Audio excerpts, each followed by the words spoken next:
A dog can follow you from room to room and still be anxious. That surprises people because following looks like love. And sometimes it is love, but sometimes it is also monitoring.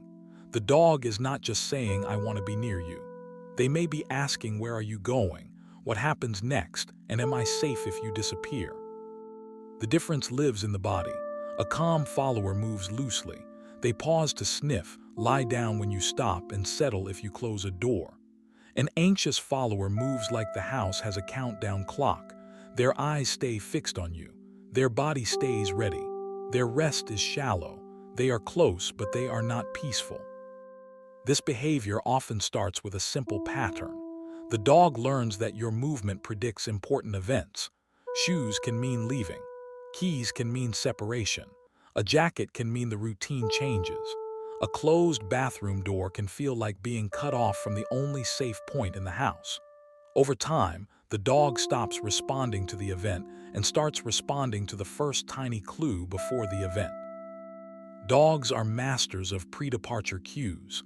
They notice the breath you take before standing up, the way you look at the clock, the phone you pick up before leaving, the bag that moves from one chair to another. Humans think nothing happened yet.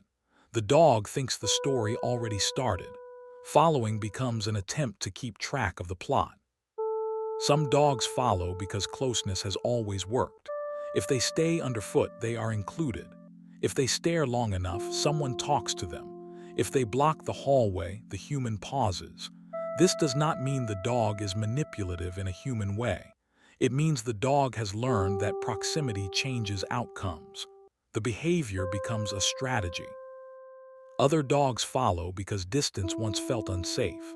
Rescue dogs, puppies, dogs who moved homes, dogs who experienced chaotic routines, and dogs who were repeatedly left before they understood the pattern may carry separation in their nervous system. The body remembers that when the human vanished, the world became unpredictable. So the dog tries to prevent the vanishing. The mistake is assuming every shadow dog has separation anxiety. Some dogs are simply social. Some are bred to work beside humans. Some enjoy being involved in household life. Some follow because every room is interesting when you are in it. The question is not whether the dog follows.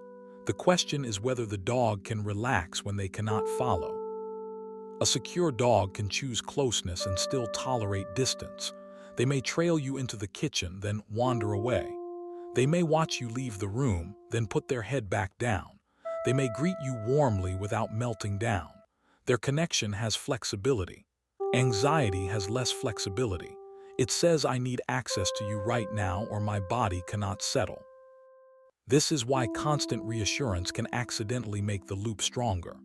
If every worried follow gets immediate eye contact, touch, baby talk, or dramatic comfort, the dog may learn that anxious monitoring is the route back to connection. Reassurance is not bad, but reassurance without skill building can keep the dog dependent on the human's presence instead of teaching the nervous system how to recover. The healthier goal is not to make the dog stop loving you. It is to help the dog feel safe while loving you. That means building tiny moments of distance that do not feel like abandonment. A baby gate for 1 minute while you stay visible. A chew on a bed while you walk across the room. A closed door that opens before panic begins. The lesson is not you are alone forever. The lesson is distance can be boring and survivable. The timing matters. If the dog is already barking, clawing, drooling, shaking, or frantic, the lesson is too hard. Training should begin below panic. You practice the version the dog can succeed at. 1 step away, 1 second behind a gate, 1 calm reach for the keys without leaving, 1 jacket picked up and put back down. The brain learns safety through repetitions it can actually process. Independence also grows from enrichment. A dog with no satisfying work may use the human as the only interesting thing in the environment.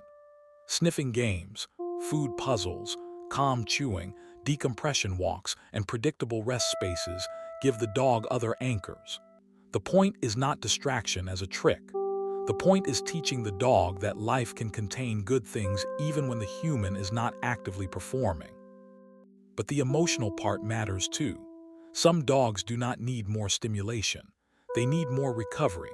If every day is loud, rushed, over-social, under-rested, or full of sudden changes, the dog may follow because their nervous system never gets to come down. A tired dog is not always a calm dog. Sometimes a tired dog is a more fragile dog. Pain can also hide inside clingy behavior. A dog who suddenly follows more may be uncomfortable, confused, aging, losing hearing or vision, or seeking help because the body feels wrong. If the pattern changes quickly, the body deserves investigation. Calling it neediness can miss the dog asking for support in the only way they know. The human side is uncomfortable because we often like being needed. A dog who follows everywhere can feel flattering. It can feel like proof of love. But if the dog cannot rest, the bond is asking for help. Real love is not measured by how unable the dog is to be without you.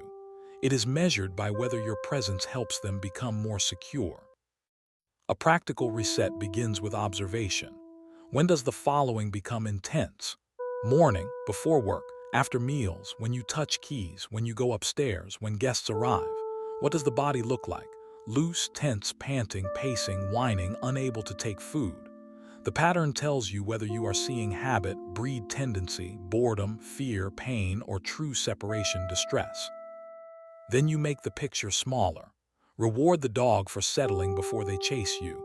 Put comfort in the place you want them to rest. Practice tiny departures that end calmly. Change departure cues so keys do not always mean goodbye. Keep greetings warm but not explosive. Build a routine where leaving and returning are normal chapters, not emotional earthquakes. For serious distress, professional help matters.